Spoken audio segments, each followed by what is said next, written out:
Hey, what's up everybody? Today we're gonna be reviewing this beautiful SONOR Hilite Exclusive signed by one of the greatest drummers in the world, which is Steve Smith.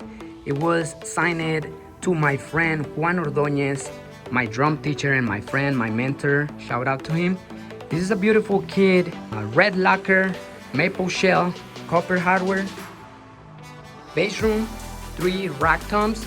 We have 2 hanging floor toms with the matching snare.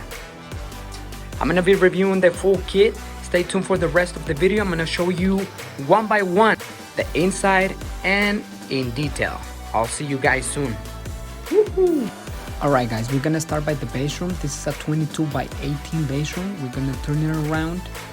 As you can see, the spurs are very heavy duty spurs. They work very good. I really like those.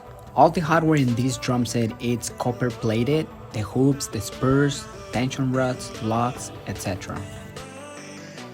And now we're gonna start with the toms. This is the 8x8 baby boy of the family, and this is the one that is signed by Steve Smith, and it says, "To Juan, good luck, Steve Smith." Well, I got good news for you guys. If you ever have a gig here in Denver, Colorado, and you want to use this specific drum set, don't forget to call him for any drum or guitar gear you might need. And now this is the 10x9 rack tom. This drum set was purchased in the 90s by my drum teacher at a local drum shop here in Denver, Colorado called Drum City and Guitar Land. Shout out to Tim, the owner of the store. As you can see, this tom shows some scuffs over there, but nothing major.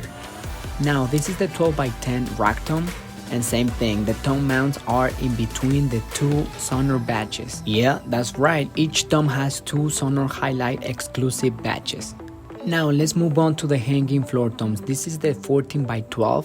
This one is in beautiful condition. It seems like it's been on its case for a while.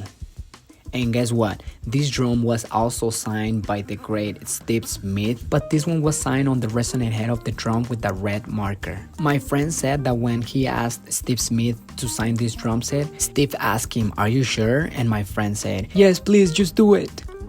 Now this is the 15x13, and again, this is in really good condition. It's been on its case for a while too. I'm sure Steve Smith had fun with this kit. And now let's move on to my favorite one, which is this beautiful 16x6 snare drum. It's a maple shell with the red lacquer finish. It's a 10 lock snare with the dial cast hoops.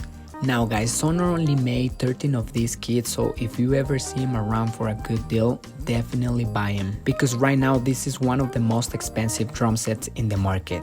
Now I really like dial cast hoops, but for some reason this part of the hoop was on my way when I was trying to tune it with the key I was provided with. I don't know if it was only because of the SONOR key I was provided, it was too short for this part of the hoop.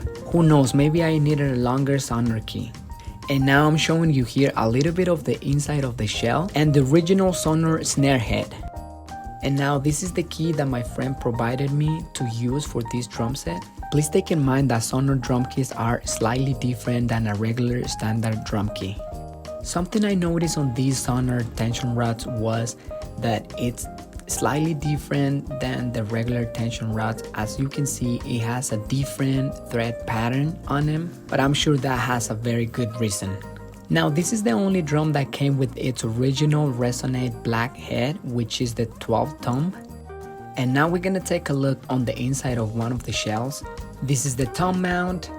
Now this is the screws for the badge, more screws for the lugs. And now that's me right there saying hi to you guys.